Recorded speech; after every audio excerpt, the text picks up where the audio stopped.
Hi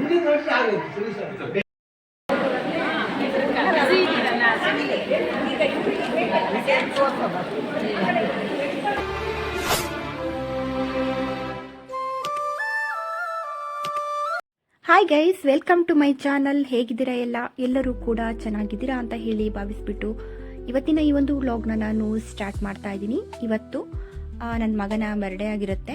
ಹಾಗಾಗಿ ಅವನಿಗೂ ನನ್ನ ಮಗನಿಗೆ ದೊಡ್ಡವನಿಗೂ ಕೂಡ ಕಾಲೇಜಿಗೆ ಇವಾಗ ರಜೆ ಇದೆ. ಅಂದರೆ ಎಕ್ಸಾಮ್ ನಡೀತಾ ಇರೋದ್ರಿಂದ ಎಕ್ಸಾಮ್ ಓದ್ಕೊಳ್ಲಿಕ್ಕೆ ಅಂತ ರಜೆ ಇರೋದ್ರಿಂದ ಹಾಗೆ ಇವನಿಗೆ ತಿಂಡಿ ತಿನ್ನಿಸ್ತಾ ಇದ್ದ. ನಾನು ಕೂಡ ಹಾಸ್ಪಿಟಲ್ಗೆ ಹೋಗಬೇಕಿತ್ತು. ಹಾಗಾಗಿ ಹಾಸ್ಪಿಟಲ್ಗೆ ಹೋಗ್ಲಿಕ್ಕೆ ಅಂತ ರೆಡಿ ಆಗ್ತಾ ಇದ್ದೆ. ಹಾಗೆ ಇವನಿಗೆ ದೇವಸ್ಥಾನಕ್ಕೆ ಕರ್ಕೊಂಡು ಹೋಗಿ ಬಂದುಬಿಟ್ಟು ಇವಾಗ ಸ್ಕೂಲಿಗೆ ಬಿಟ್ಬಿಟ್ಟು ನಾವು ಹಾಸ್ಪಿಟಲಿಗೆ ಹೋದ್ವಿ. ಹಾಗೆ ಏನು ನಾನು ನಿಮಗೆ ನೆಕ್ಸ್ಟು ಬರುವಂಥ ವೀಡಿಯೋಸ್ಗಳಲ್ಲಿ ಹೇಳ್ತೀನಿ ಯಾಕೆ ಹಾಸ್ಪಿಟಲ್ ಹೋಗಿದ್ದು ಏನು ಅಂತ.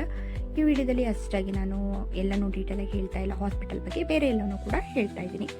ಹಾಗೆಯೇ ಸಂಜೆ ಬಂದುಬಿಟ್ಟು ಹಾಸ್ಪಿಟಲ್ನ ಬಂದುಬಿಟ್ಟು ಸಿಂಪಲ್ಲಾಗಿ ಮನೆಯಲ್ಲಿ ಕೇಕ್ ಕಟ್ ಮಾಡಿದ್ವಿ. ಯಾಕಂದರೆ ಟೈಮ್ ಕೂಡ ಇರಲಿಲ್ಲ. ಹಾಗೆ ಹಾಸ್ಪಿಟಲ್ನ ಬರುವಾಗಲೇ ನಮಗೆ ಒಂದು 7 ಗಂಟೆ ಎಲ್ಲ ಆಗೋಗಿತ್ತು.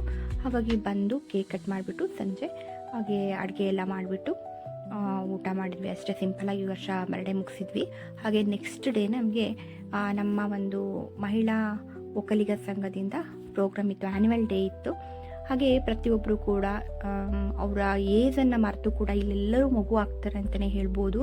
ಹಾಗೆ ಎಲ್ಲರಿಗೂ ಮಕ್ಕಳು ದೊಡ್ಡದಾಗಿರ್ತಾರೆ, ಹಾಗೆ ಮೊಮ್ಮಕ್ಕಳು ಇರ್ತಾರೆ. ಮನೆಯಲ್ಲಿ ನೂರಾರು ಟೆನ್ಷನ್ಗಳಿರುತ್ತೆ. ಆದರೆ ಎಲ್ಲ ಜವಾಬ್ದಾರಿಗಳು, ಟೆನ್ಷನ್ ಅನ್ನೋಕ್ಕಿಂತ ಜವಾಬ್ದಾರಿಗಳಿರುತ್ತೆ. ಆದರೆ ಇಲ್ಲಿ ಬಂದಾಗ ಅದನ್ನೆಲ್ಲವನ್ನು ಮರೆತು ನಾವು ಒಂದು ಮಗು ಅನ್ನೋ ರೀತಿಯಲ್ಲಿ ಎಲ್ಲರ ಒಂದು ಅವರವರ ಒಂದು ಪ್ರೋಗ್ರಾಮ್ಗಳನ್ನ ಕೊಡ್ತಾರೆ. ಅವರವರ ಪ್ರತಿಭೆಗಳನ್ನ ಅವ್ರು ಇಲ್ಲಿ ಹೊರಗೆ ಹಾಕಲಿಕ್ಕೆ ಅವರಿಗೊಂದೊಂದು ಒಳ್ಳೆಯ ಅವಕಾಶ ಅಂತಲೇ ಹೇಳ್ಬೋದು. ಯಾಕಂದರೆ ನಾವು ಕೂಡ ಸ್ಕೂಲು ಕಾಲೇಜ್ಗಳಲ್ಲೆಲ್ಲ ಹಾಡು ಡ್ಯಾನ್ಸು ಅಂದ್ಬಿಟ್ಟು ನಮಗೆ ಸ್ಟೇಜ್ ಸಿಗ್ತಾ ಇರುತ್ತೆ. ಅದ್ರ ನಂತರ ನಾವು ಎಲ್ಲಿ ಮಾಡ್ತೀವಿ ಅಲ್ವಾ, ಇನ್ಯಾವುದೋ ಒಂದು ಪಾರ್ಟಿ ಫಂಕ್ಷನ್ಗಳಲ್ಲಿ ಒಂದೆರಡೇ ಸ್ಟೆಪ್ ಹಾಕ್ಸ್ಬಿಟ್ರೆ ಅದು ಮುಗೀತು. ಆದರೆ ಇಲ್ಲಿ ಮಾಡುವಂಥದ್ದು ಇದೆಯಲ್ಲ, ಎಷ್ಟು ಖುಷಿಯಾಗುತ್ತೆ ಗೊತ್ತಾ. ಹಾಗೆ ನನಗೆ ಇದು ಡೈರೆಕ್ಟಾಗಿ ಸಾಂಗ್ ನನಗೆ ಕೊಡ್ಲಿಕ್ಕೆ ಆಗ್ತಾಯಿಲ್ಲ, ಯಾಕಂದರೆ ಕಾಪಿರೈಟ್ ಬರೋದ್ರಿಂದ ನಾನು ಹಾಗೆಯೇ ಹೇಳ್ತಾ ಇದ್ದೀನಿ, ವಾಯ್ಸ್ ಓವರ್ ಕೊಟ್ಟೆ. ಯಾಕಂದರೆ ಸಾಂಗ್ ಹಾಕೋ ಹಾಗೆ ಇಲ್ಲ, ಹಾಕಿದ ತಕ್ಷಣ ಕಾಪಿರೈಟ್ ಬಂದುಬಿಡುತ್ತೆ. ಹಾಗಾಗಿ ಹಾಕ್ತಾ ಇಲ್ಲ. ಹಾಗೆಯೇ ಈ ಒಂದು ನನ್ನ ಡ್ಯಾನ್ಸು ಯಾವ ರೀತಿಯಾಗಿ ಮಾಡಿದೆ ಹೇಳಿ. ಸಾಂಗ್ ಜೊತೆಗೆ ಆಗಿದ್ರೆ ತುಂಬ ಚೆನ್ನಾಗಿರ್ತಿತ್ತು. ನೀವು ಸಾಂಗ್ ಜೊತೆಗೆ ನೋಡಬೇಕು ಅಂತಂದರೆ ನನ್ನ ಇನ್ಸ್ಟಾಗ್ರಾಮ್ ಪೇಜ್ನಲ್ಲಿ ನಾನಿನ್ನು ಈ ಒಂದು ವಿಡಿಯೋನ ಹಾಕಿದ್ದೀನಿ, ಹೋಗ್ಬಿಟ್ಟು ಅಲ್ಲಿ ಚೆಕ್ ಮಾಡಿ ನೋಡಿ. ತುಂಬ ಚೆನ್ನಾಗಿ ಬಂತು. ಪ್ರತಿಯೊಬ್ಬರಿಗೂ ಕೂಡ ತುಂಬಾ ಇಷ್ಟ ಆಯಿತು. ಎಲ್ಲರೂ ಅಂದರು, ಏನು ಎನರ್ಜಿ ನಿಮ್ಮದು, ಇಷ್ಟು ಚೆನ್ನಾಗಿ ಮಾಡಿದ್ರಿ ಅಂತೆಲ್ಲ ಅಂದರು. ಯಾಕಂದರೆ ನಾವು ಸ್ಕೂಲ್ಗೆ ಹೋಗುವಾಗ ಕಾಲೇಜ್ಗೆ ಹೋಗುವಾಗೆಲ್ಲ ಮಾಡೋದು ಬೇರೆಯೇ ಅಂತಲೇ ಹೇಳ್ಬೋದು. ಯಾಕಂದರೆ ಆ ಒಂದು ಏಜ್ನಲ್ಲಿ ಆರಾಮಾಗಿ ನಾವು ಹಿಂಗೆ ಬೇಕೋ ಹಂಗೆ ಮಾಡ್ಕೊಂಡು ಹೋಗ್ಬೋದು. ಬಟ್ ಇವಾಗ ಮದುವೆ ಆಯಿತು, ಮಗು ಆಯಿತು ಅಂತೆಲ್ಲ ಆಗಿ ಒಂದು ಇಂತಿಷ್ಟು ವರ್ಷಗಳಾದಾಗ ನಾವು ಡ್ಯಾನ್ಸ್ ಮಾಡೋದು ನಿಜವಾಗ್ಲೂ ನಮ್ಮ ಬಗ್ಗೆ ನಮಗೆ ಪ್ರೌಡ್ ಫೀಲ್ ಆಗುತ್ತೆ. ಯಾಕಂದರೆ ತುಂಬ ಚೆನ್ನಾಗಿ ಮಾಡಿದ್ವಿ. ಮತ್ತು ಸಾಂಗ್ ಕೂಡ ನಾವು ತೊಗೊಂಡಿದ್ದು ಹೇಗಿತ್ತು ಅಂತಂದರೆ ತುಂಬ ಫಾಸ್ಟ್ ಮ್ಯೂಸಿಕ್ ತೊಗೊಂಡಿದ್ವಿ. ಹಾಗಾಗಿ ನಮಗೆ ಎಲ್ಲೂ ಕೂಡ ಗ್ಯಾಪ್ ಕೊಡೋ ಥರನೇ ಇರಲಿಲ್ಲ, ಹಂಗಿತ್ತು. ಡ್ಯಾನ್ಸ್ ಸ್ಟೆಪ್ಗಳನ್ನ ಕೂಡ ನಮ್ಗೆ ಹಾಗೆ ಹಾಕಬೇಕಾಗ್ತಿತ್ತು. ಬಟ್ ಅದೇ ಒಂದು ಸ್ಕೂಲು ಕಾಲೇಜ್ಗೆಲ್ಲ ಹೋಗುವಾಗ ಇವೆಲ್ಲ ಡ್ಯಾನ್ಸ್ಗಳು ನಮ್ಗೆ ಯಾವ ಲೆಕ್ಕದೇ ಆಗಿರಲಿಲ್ಲ. ಬಟ್ ಈ ಟೈಮ್ನಲ್ಲಿ ನಾವು ಮಾಡ್ತೀವಲ್ವ, ನಿಜವಾಗ್ಲೂ ನಮ್ಮ ಬಗ್ಗೆ ನಮಗೆ ಪ್ರೌಡ್ ಫೀಲ್ ಆಯಿತು. ಮತ್ತು ಎಲ್ಲರೂ ಕೂಡ ಅಂದರು ತುಂಬ ಚೆನ್ನಾಗಾಯಿತು ಅಂತ. ಮತ್ತು ನಾನು ವೀಡಿಯೋ ಕಳಿಸಿದ ಮೇಲೂ ಕೂಡ ನನ್ನ ಮನೇಲಿ ಆಗಿರ್ಬೋದು, ಎಲ್ಲರೂ ವೀಡಿಯೋ ನೋಡಿದವರು ಕೂಡ ಹಾಗೆ ಅಂದರು, ತುಂಬ ಚೆನ್ನಾಗಿ ಡ್ಯಾನ್ಸ್ ಮಾಡಿದ್ರಿ ಅಂತ. ಇವ್ರು ನಮ್ಮ ಪಕ್ಕದ ಮನೆಯವರೇ ಆಗಿರೋದ್ರಿಂದ ನಮಗೆ ಚೆನ್ನಾಗಿ ಪ್ರಾಕ್ಟೀಸ್ಗೂ ಎಲ್ಲ ಕೂಡ ಇಲ್ಲೇ ಹತ್ತಿರ ಇರ್ತಿತ್ತು. ಹಾಗಾಗಿ ಚೆನ್ನಾಗಿ, ಅಂದರೆ ತುಂಬ ಪ್ರಾಕ್ಟೀಸ್ ಮಾಡಲಿಕ್ಕೂ ಟೈಮ್ ಕೂಡ ಇರ್ತಿರ್ಲಿಲ್ಲ. ಒಂದಿನ ನಾನಿದ್ದೆ ಅಂದರೆ ಇನ್ನೊಂದು 4 ದಿನ ನನಗೆ ಟೈಮ್ ಆಗ್ತಿರಲಿಲ್ಲ. ಇಲ್ಲ ಒಂದಿನ ಅವರಿದ್ದರೆ ಇನ್ನೊಂದು 4 ದಿನ ಅವ್ರಿಗೆ ಟೈಮ್ ಆಗೋಲ್ಲ. ಹೀಗೆ ಅವ್ರಿಗೆ ಟೈಮ್ ಆದಾಗ ನನಗಾಗಲ್ಲ, ನನಗೆ ಟೈಮ್ ಆದಾಗ ಮಧ್ಯೆ ಟೈಮ್ ಸಿಕ್ಕಿದಾಗ ನಾವು ಪ್ರಾಕ್ಟೀಸ್ ಮಾಡ್ಕೊಂಡಿರೋಂಥದ್ದು.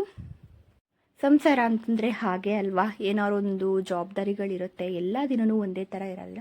ಎಷ್ಟೇ ನಾವು ಆರಾಮಾಗಿದ್ದೀವಿ, ಫ್ರೀಯಾಗಿದ್ದೀವಿ ಅಂತ ಅಂದ್ಕೊಂಡ್ರು ಇನ್ನೇನೋ ಜವಾಬ್ದಾರಿಗಳಿರುತ್ತೆ, ಇನ್ನೆಲ್ಲೋ ತಿರುಗಾಟಗಳಿರುತ್ತೆ, ಏನೇನೋ ಒಂದಷ್ಟು 108 ಜವಾಬ್ದಾರಿಗಳು ನಮಗೆ ಇರುತ್ತೆ. ಹಾಗಾಗಿ ನಮಗೆ ಅಷ್ಟಾಗಿ ಆಗೋದಿಲ್ಲ. ಹಾಗೆ ಇಲ್ಲಿ ನೋಡಿ, ನಾವು ತಲೆಗೆ ಹಾಕಿರುವಂಥ ಕ್ಲಿಪ್ಪು ಇಬ್ಬರದು ಕೂಡ ಬಿತ್ತು. ಅದು ಕೂಡ ಪಿನ್ ಏನಾಗಿತ್ತು ಮೇಲ್ಗಡೆ ಕಾಣ್ತಾ ಇತ್ತು. ಕಾಲಿಗೆ ಚುಚ್ಚುತ್ತೆ ಅಂತ ಅಲ್ಲೆಲ್ಲ ಹೇಳ್ತಾಯಿದ್ರು. ನಮ್ಗೆ ಅದೇ ಬಂದು ಭಯದಲ್ಲಿ ಕೂಡ ಇನ್ನೊಂದು ಸ್ವಲ್ಪ ಇದಾಯಿತು. ಇಲ್ಲಾಂದರೆ ಇನ್ನೂ ಚೆನ್ನಾಗಿ ಬರ್ತಿತ್ತು ಅಂತ ಅನ್ನಿಸ್ತು. ಅದೆಲ್ಲೋ ಒಂದು ಕಡೆ ಕಾಲಿ ಚುಚ್ಚುತ್ತೇನೋ ಅನ್ನೋ ಥರನೇ ಆಯಿತು. ಆದರೂ ಚುಚ್ಕೊಂಡಿಲ್ಲ, ಇಬ್ಬರೂ ಚುಚ್ಕೊಂಡಿಲ್ಲ. ಇಬ್ಬರದು ಕೂಡ ಕ್ಲಿಪ್ಪು ಅಲ್ಲೇ ಬಿದ್ದಿತ್ತು. ತುಂಬ ಚೆನ್ನಾಗಿ ಬಂತು ಈ ಡ್ಯಾನ್ಸು ನಿಜವಾಗ್ಲೂ. ಹಾಗೆ ನಿಮಗೆ ಏನಂತ ಅನ್ನಿಸ್ತು ಅನ್ನೋ ಕಾಮೆಂಟಲ್ಲಿ ಕೂಡ ಹೇಳಿ. ಹಾಗೆ ನಿಮಗೆ ಇದು ಸಾಂಗಲ್ಲಿ ವಿತ್ ಸಾಂಗ್ ಬೇಕು ಅಂದರೆ ನೀವು ಇನ್ಸ್ಟಾಗ್ರಾಮಲ್ಲಿ ಹೋಗಿ ನೋಡ್ಬೋದು, ಅಲ್ಲಿ ಕೂಡ ನಿಮಗೆ ಸಿಕ್ಕತ್ತೆ. ಹಾಗೆಯೇ ನನ್ನ ಒಂದು ಇನ್ಸ್ಟಾಗ್ರಾಮ್ ಪೇಜ್ ಲಿಂಕನ್ನು ಕೂಡ ಇಲ್ಲಿ ಕೊಟ್ಟಿರ್ತೀನಿ ನೋಡಿ. ಹಾಗೆ ಶಿಲ್ಪಶ್ರೀ ಗೌಡ ಅಂದ್ಬಿಟ್ಟು ನೀವು ನನ್ನ ಪೇಜ್ನ ಫಾಲೋ ಮಾಡ್ತಾ ಇಲ್ಲ ಅಂದರೆ ಫಾಲೋ ಮಾಡಿ. ಅಲ್ಲಿ ಕೂಡ ರೀಲ್ಸು ಎಲ್ಲವೂ ಕೂಡ ಇರುತ್ತೆ, ಅದನ್ನ ನೀವು ನೋಡ್ಬೋದು. ಅಲ್ಲಿ ಕೂಡ ತುಂಬ ಜನ ಬಂದುಬಿಟ್ಟು ಇಲ್ಲಿ ಯೂಟ್ಯೂಬ್ ಬಗ್ಗೆ ಕೇಳ್ತಾ ಇರ್ತೀರಾ. ನಾನು ಹಾಗೆ ಕೆಲವೊಬ್ರು ಏನು ಮಾಡ್ತೀರಾ, ಅಲ್ಲಿ ನೋಡಿದವ್ರು ಅಲ್ಲೇ ನೋಡ್ಕೊಂಡಿರ್ತೀರ, ಇಲ್ಲಿ ನೋಡಿದವ್ರು ಇಲ್ಲೇ ನೋಡ್ಕೊಂಡಿರ್ತೀರ. ಇಷ್ಟು ಜನಕ್ಕೆ ಗೊತ್ತಿರೋದಿಲ್ಲ. ಹಾಗಾಗಿ ಅಲ್ಲಿ ಕೂಡ ನೋಡ್ಬೋದು, ನೀವು ಫಾಲೋ ಮಾಡಿದರೆ ನಿಮಗೆ ನನ್ನ ರೀಲ್ಸ್ಗಳನ್ನೆಲ್ಲ ಕೂಡ ನೀವು ನೋಡ್ಬೋದು. ಯೂಟ್ಯೂಬಲ್ಲೂ ತುಂಬ ಜನ ಕಮೆಂಟ್ ಮಾಡ್ತೀರಾ ನಿಮ್ಮ ಡೈಲಿ ರೂಟೀನ್ ತೋರಿಸಿ ಅಂತ ಹೇಳಿಬಿಟ್ಟು. ಆದರೆ ನನಗೆ ವೀಡಿಯೋಸ್ ಹಾಕಿದಾಗ ನಮಗೆ ಬರೋಂಥ ವ್ಯೂಸು ಇಷ್ಟೇ ನನಗೆ ಸಾಕಾಗೋದಿಲ್ಲ. ಅದಕ್ಕೋಸ್ಕರ ನಾನು ಡೈಲಿ ರೂಟೀನ್ ಮಾಡ್ತಾ ಇಲ್ಲ ಅಷ್ಟೇ. ನನಗೆ ಚೆನ್ನಾಗಿ ವ್ಯೂಸ್ ಬರುತ್ತೆ ಅಂತಂದರೆ ನಾನು ಖಂಡಿತವಾಗಿ ಮಾಡ್ತೀನಿ. ಪ್ರಮೋಷನ್ ವೀಡಿಯೋಸ್ಗಳನ್ನೆಲ್ಲ ಹೆಚ್ಚಿಗೆ ಮಾಡಬೇಡಿ ಅಂತ ಹೇಳ್ತೀರಾ, ಬಟ್ ಏನು ಮಾಡೋದು, ಯಾವುದಕ್ಕೆ ವ್ಯೂಸ್ ಜಾಸ್ತಿ ಬರುತ್ತೆ ಅದನ್ನೇ ಮಾಡಬೇಕಾಗುತ್ತಲ್ವ, ಹಾಗಾಗಿ ಮಾಡ್ತೀವಿ ಅಷ್ಟೇ.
ಗೊತ್ತೇನು ಬಡ್ಲೆ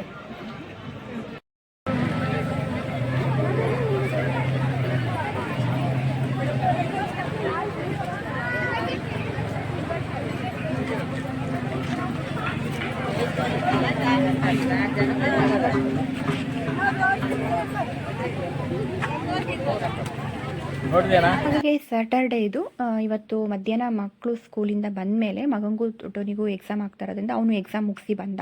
ಹಾಗೆ ಇನ್ನೊಂದು 2 ದಿನ ಎಲ್ಲ ಗ್ಯಾಪ್ ಇದೆ ಎಕ್ಸಾಮ್ಗೆ. ಹಾಗೆ ಮನೆಗೆ ಹೋಗಿ ಬರೋಣ, ಅಲ್ಲಿ ಟೈಲ್ಸ್ ಎಲ್ಲ ಹಾಕ್ತಾಯಿದ್ರು. ಹಾಗೆ ಏನು ಕೆಲಸ ಆಗ್ತಿದೆ ಹೇಗೆ ಅಂತೆಲ್ಲ ನೋಡಿಕೊಂಡು ಸ್ವಲ್ಪ ಬರೋಣ ಅಂತ ಹೇಳಿಬಿಟ್ಟು ಹೊರಟ್ವಿ. ಹಾಗೆ ಸಂಜೆ ಕೂಡ ಅಲ್ಲಿಂದ ಬೇಗ ಬರಲಿಕ್ಕಿತ್ತು. ಬಂದಮೇಲೆ ನಮಗೆ ಒಂದು ಬರ್ಡೇ ಫಂಕ್ಷನಿಗೆ ಬೇರೆ ಹೋಗಲಿಕ್ಕಿತ್ತು, ನನ್ನ ಹಸ್ಬೆಂಡ ಅಕ್ಕನ ಮಗಳ ಪಾಪುದು. ಹಾಗಾಗಿ ಅಲ್ಲಿಗೆ ಬೇರೆ ಹೋಗಲಿಕ್ಕಿತ್ತು. ಹಾಗಾಗಿ ಬೇಗ ಹೋಗಿ ಬರೋಣ ಅಂತ ಹೇಳಿಬಿಟ್ಟು ಅಲ್ಲಿ ಹೊರಟ್ವಿ. ಮಧ್ಯಾಹ್ನ ಹೊರಟ್ಬಿಟ್ಟು ಸಂಜೆ ವಾಪಸ್ ಬಂದ್ವಿ. ಹಾಗೆ ಬಂದುಬಿಟ್ಟು ನೈಟು ಅದೇ ಬರ್ಡೇ ಫಂಕ್ಷನಿಗೆ ಅಂತ ಹೊರಟಿದ್ದೀವಿ. ಅಲ್ಲಿ ಕೂಡ ಬರ್ಡೇ ಫಂಕ್ಷನ್ದು ಸಣ್ಣ ಸಣ್ಣ ಕ್ಲಿಪ್ಪಿಂಗ್ಗಳನ್ನ ನಾನು ಇದರಲ್ಲಿ ಆ್ಯಡ್ ಮಾಡಿರ್ತೀನಿ, ನೀವು ನೋಡ್ಬೋದು.